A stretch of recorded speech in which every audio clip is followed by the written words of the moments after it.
எல்லோருக்கும் வணக்கம். கடவுள் புராணங்கள்ல அதுலலாம் பார்த்துருக்கோம். நேர்ல தரிசனம் கொடுப்பாரு. நேர தரிசனம் கொடுக்கும்போது வேற ஒரு உருவில் கொடுப்பார். அதுக்கப்புறம் தன்னுடைய உண்மையான உருவத்தையும் காமிச்சிட்டு போயிடுவார். இப்போ நான் என் நேரில் கடவுளை தரிசித்த ஒரு சம்பவத்தை, நான் மட்டும் இல்லை, என்னுடைய கணவர், என் மகன் மூவருமே கடவுளை நேரில் சந்தித்ததை உங்களோட பகிர்ந்துக்க போறேன். இது கொஞ்சம் வருஷத்துக்கு முன்னாடி நடந்தது, உண்மையாக நடந்தது.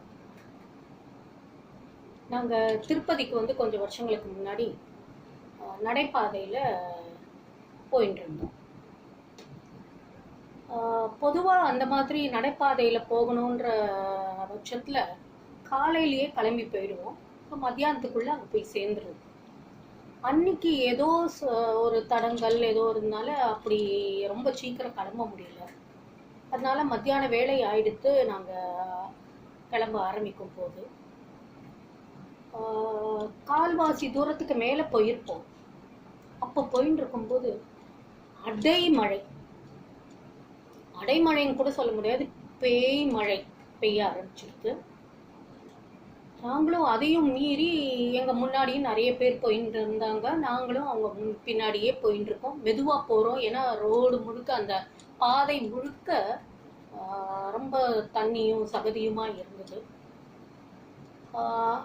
அந்த கோவிந்தரை, அந்த ஸ்ரீனிவாசரை வேண்டிக் கொண்டே மெதுவா போயிட்டு இருக்கோம். ஒரு சமயத்துல எங்களால அதுக்கு மேல நகர முடியல. ஏன்னா அந்த பேய் மழையானது எங்களை பின்னாடி இழுத்துன்னு போயிட்டு இருக்கு. முன்னாடி போக முடியல. அந்த போற வழியில எல்லாம் அந்த ஷெட்டு போட்டுருக்காங்க. அதனால என்ன பண்ணோம்னாக்கா, அந்த ஒரு இடத்துக்கு போன உடனே அதுக்கு மேல எங்களால முன் செல்ல முடியல. அதனால நாங்களும் அந்த கூரை கீழே ஒதுங்கிட்டோம். கும் இருட்டா இருந்திருக்கு. கொஞ்சம் வெளிச்சம் இருக்கு, ஆனா கொஞ்சம் இருட்டாயிண்டே இருக்கு. கொஞ்சம் உள்ளுக்குள்ள கொஞ்சம் பதட்டம். என்னடா இது, இன்னும் ரொம்ப தூரம் நம்ம போக வேண்டி இருக்கே, இந்த மாதிரி மழை பெய்யறது, என்ன செய்ய போறோம் அப்படின்னு வேற ஒரு நடுக்கம் வந்துருக்கு. குளிர் வேற வாட்டி எடுத்துட்டு இருக்கு.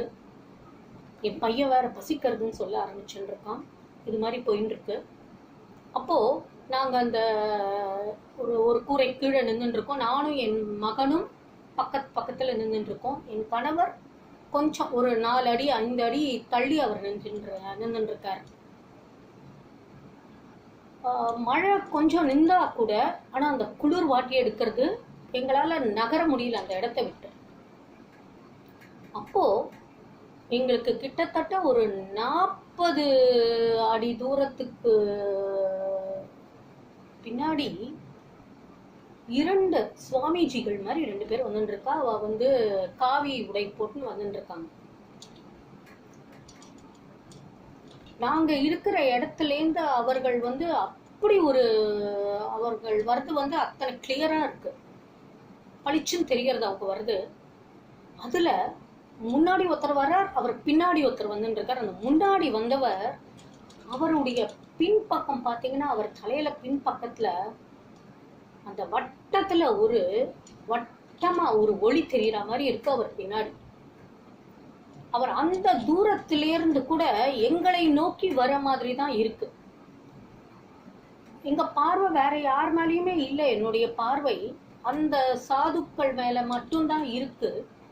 அவரும் கொஞ்சம் கொஞ்சமா முன்னாடி நகர்ந்து வந்துட்டு இருக்காரு. எங்களை நோக்கி வருவது போலவே தான் வந்துட்டு இருக்காரு. எங்களுக்கு குளிர் ரொம்ப ஜாஸ்தியாயின்னு இருக்கு. உடம்பும் நடுங்கின்னு இருக்கு.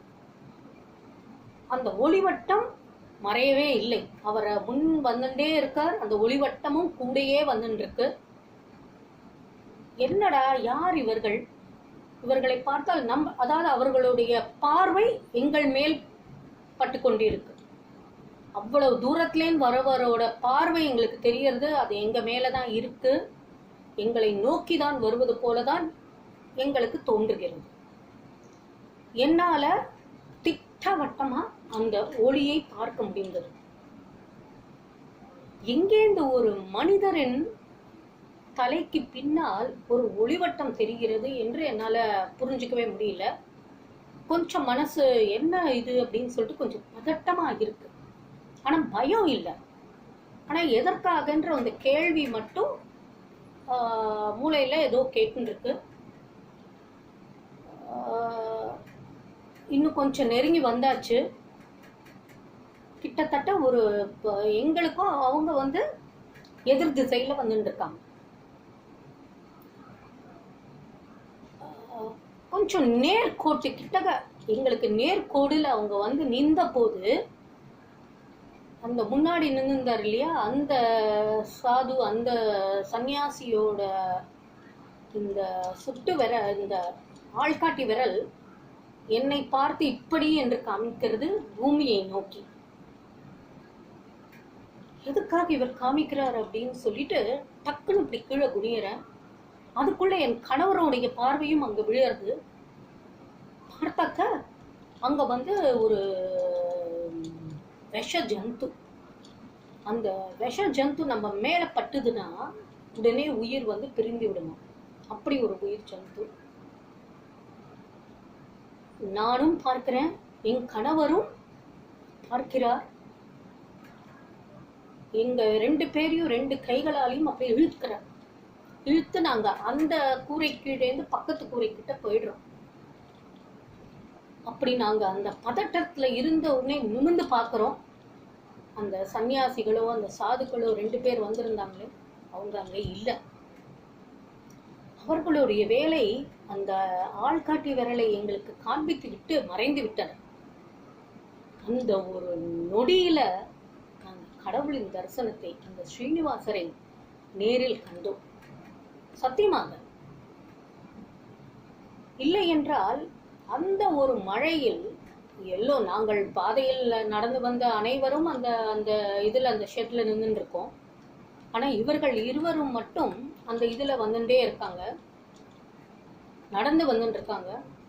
அவங்களுக்கும் எங்களுக்கும் 40 அடி தூரம் இருந்து அங்கேருந்து வந்துட்டு இருக்கும் போதே எங்களுக்கு அந்த ஒளிவட்டம் தெரிஞ்சுது. சத்தியமாக அது வேற யாரா இருக்க முடியும்? இந்த கடவுளாகத்தான் இருக்கணும். அந்த கடவுள் தான் எங்களை காப்பாற்றினார். இன்று நான் உயிரோடு உங்கள் முன் நின்று பேசுகிறேன் என்றால் அதற்கு காரணம் கடவுள் தான். கடவுள் நேர்ல தரிசனம் காட்டினார். பெரிய பாக்கியமா தான் நினைக்கிறேன். இது பொய்யல்ல. இதை ஏற்கனவே நான் ஒரு பதிவா என்னுடைய வலைத்தளங்களில் ஏற்கனவே நான் போட்டிருக்கேன், தப்பித்தோம் என்ற பெயர்ல. கடவுள் மனுஷ ரூபத்துல நம்மளை காப்பாத்துறாங்கிறது சத்தியமான உண்மை. அந்த கடவுளை நேரில் கண்ட பாக்கியம் எங்களுக்கு உண்டு. மற்றும் ஒரு சந்தர்ப்பத்துல உங்களை சந்திக்க வரேன். அது வரைக்கும் நன்றி, வணக்கம்.